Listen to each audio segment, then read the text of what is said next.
Good morning and welcome to this week's episode of Choir Leader in a Kayak. I'm back on the river. I don't know what episode number this is and I don't really think it matters. It's just another episode. I really hope you're watching. It's been the most unusual week in the whole of existence, hasn't it, for many of us, unless you're someone who's much older, who has learned that resilience and has seen the country at war and the world at war, but that's what it feels like at the moment. It's really important for me to have come down to the river today. I've had an extraordinary week, as I'm sure many of you have as well. I think the subject of today's episode is lessons, and I'm not somebody who is naturally good at learning technology and exciting things in the world of computers. It's not something that rocks or floats my boat. This is what floats my boat. So, but needs must, and I was determined to still connect with my choir members after I made the difficult decision on Monday to make our rehearsals become in the virtual world. And I have been delighted at the response of choir members who've managed to get onto platforms so that we can share some time together doing things at the same time.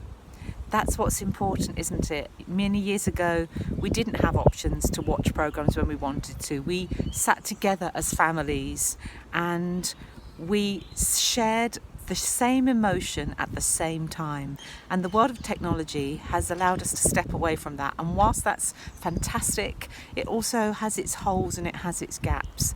So to create the virtual choir rehearsals that I'm currently doing, it is really hard work, incredibly hard work. I feel like I've been on the go 24/7, but I'm sure you have too, trying to work out various new ways forward as children are now going to be home for many hours. And I think the good old-fashioned things will always have their place. Letter writing, phone calls, baking, collage, and nature. Nature for me has the answers to most of life's problems. That's why I come out to the river. I love to watch and see what's going on around me, and now especially is a really magical time. The buds are bursting, the birds are singing, the wind is blowing really cold, but I can feel that when the wind stops there's this air of calm.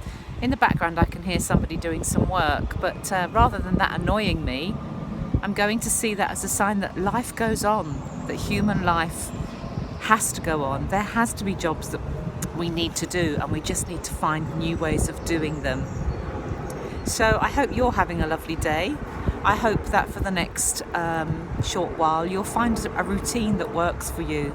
I know for me, routine is a massive part of my sanity and allows me to find joy and to really look after myself. So I don't tend to lie in. I do tend to get up and try and get out in nature as soon as I possibly can. I do eat meals at quite strict times of day, but that's what works for me. It might not work for you, and I'm not suggesting for a second that you're doing anything incorrectly, but this is a time when we really need to understand who we are as a person and how best we can serve ourselves so that we've got some energy. Someone commented this morning that I couldn't carry the world, and I know I can't carry the world, but I can carry a lot. The retreat and the musicians MOT that I was on last week was life-changing. I was utterly privileged to have learned some new skills and to dig really deep to find out how I tick and what I need to get through this challenging life. So sometimes we have got to learn some new skills that are unfamiliar to us, and sometimes we need to tap into those lifelong skills of being present, being with ourselves, and just finding those things that make us tick. And they can be the smallest of things, like clicking our fingers, like taking a breath in. The big thing I'm missing right now is I'm missing hugging my friends. It's not the same seeing my friends on the screen.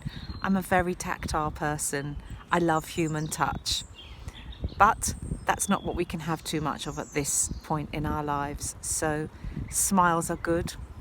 So when I set the virtual choir up and we have our rehearsals in the next few weeks, it is joyous to see smiles back on the screens and to know that we're all doing the same thing at the same time. And when this is over, when this is finished, I really hope that people will continue to keep smiling and keep enjoying those precious times together. I will be coming out on my kayak and I'll be making this episode every week, regardless of what happens ahead.